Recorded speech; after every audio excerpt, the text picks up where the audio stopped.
I don't think it would ever be the same.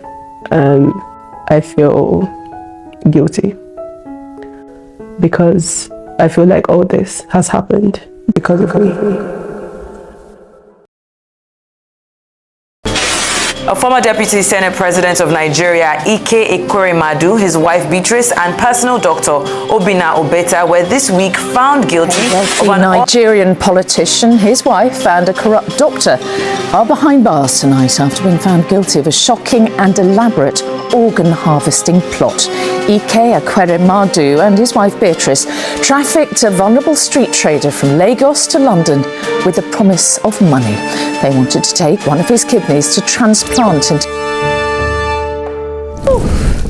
Hi, my darklings. Lagos is super hot. But guess what? I have an even hotter story, piping hot story to tell you today. Strap in. Today, my darklings, I am telling you a story that shook the nation to its core. A story of desperation and power. This was a story where lines were crossed and, these lines, people didn't even know these lines existed.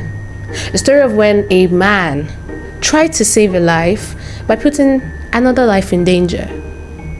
This is the story of Ekweremadu, one of Nigeria's most influential and controversial politicians. I'm your host, Amara, and this is Amara in the Dark.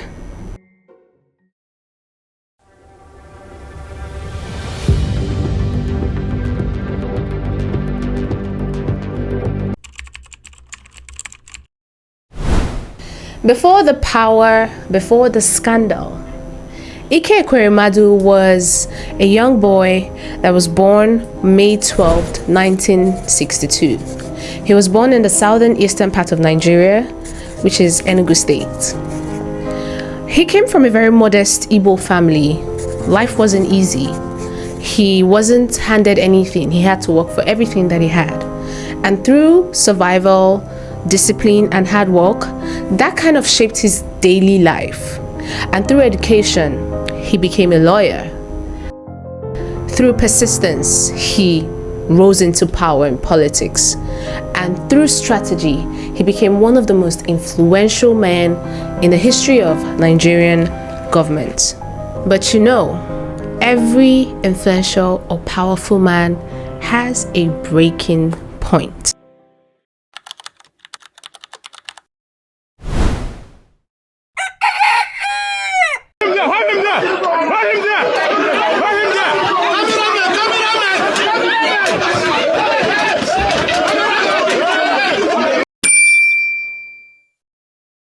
Now, my darklings, this man is known to be a very controversial politician. There are different instances in his life that, stirred up a little bit of uproar. I'll be telling you two. So there's one. The first one is the New Yam Festival incident. In August of 2019, the annual New Yam Festival was being held in Nuremberg, Germany. And the Indigo people that were in diaspora came together to create this event that had their communities, their friends, their relatives. It was more of like a thing of a celebration of honor and prestige. While this event was going on, there was tension. You could hear some whispers, some rumors, some murmurs, but no one really knew why. Maybe it was because Ekweremadu was a special guest for this event. Upon arrival, the atmosphere in that entire event place changed immediately. Some protesters, known as the indigenous people of Biafra, kind of confronted him, and they went up to him, telling him that he and some Igbo ministers have failed to represent the interest of the Igbo people.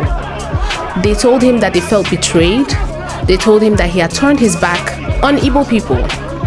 This confrontation kind of escalated into something really, really scary within minutes, because before you could say anything, you would hear chants, voice chants. They were scratching, they were pulling, they were coming for this man that was a man of honor and supposed power in the country. His own people were attacking him.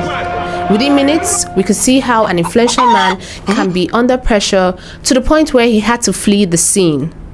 These scenes were captured by videos, the news had it, and then videos started circulating online of how a rich and influential politician of Nigeria was being almost mauled by a mob. And now I kind of understand where these people were coming from. They were coming from a place of pain and betrayal.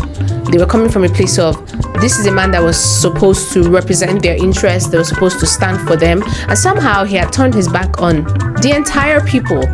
So yes, I do believe I understand where they were coming from with that opera of a reaction. Moving on.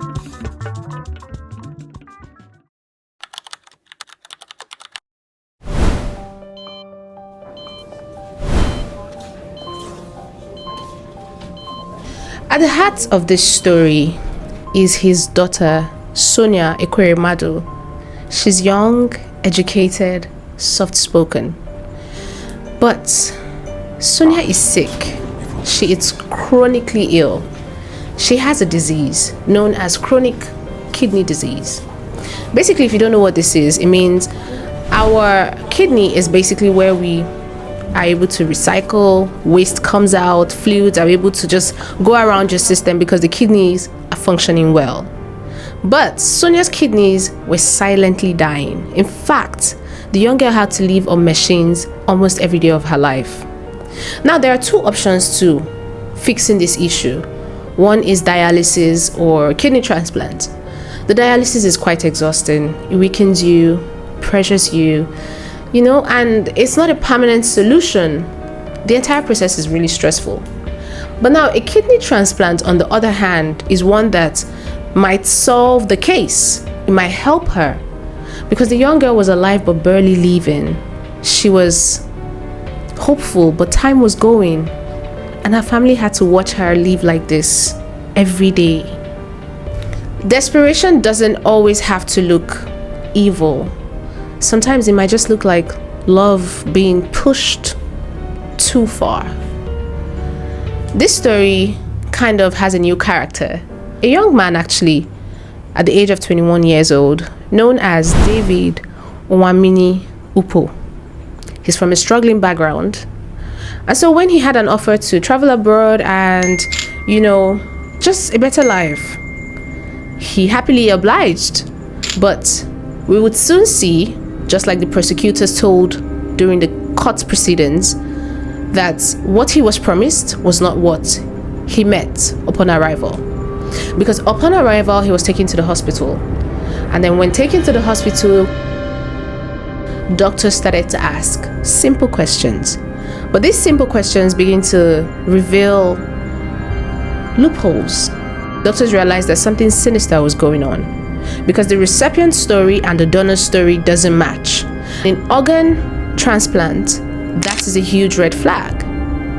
By now, they have committed a serious crime.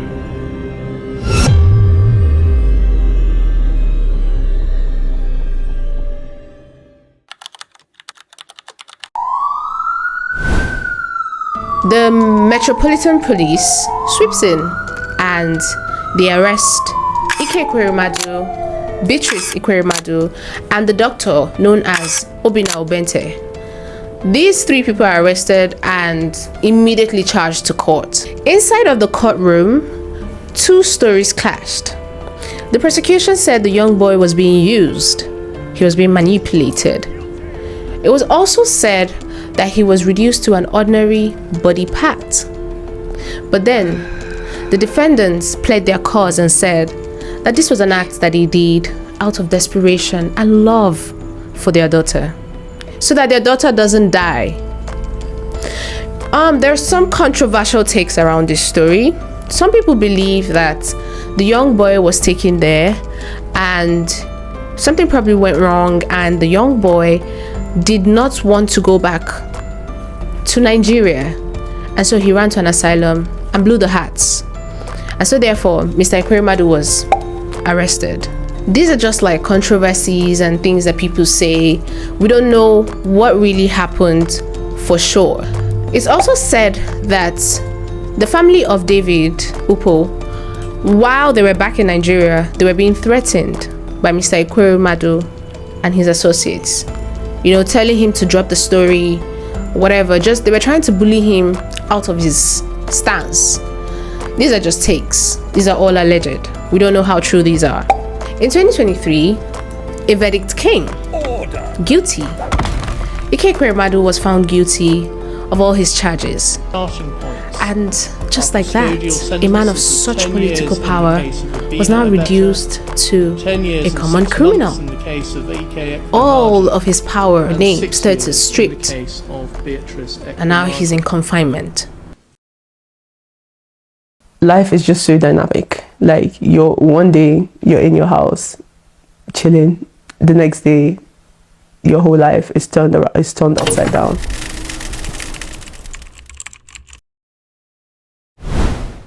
So, my darklings, when does survival become selfishness? When does love become so dangerous?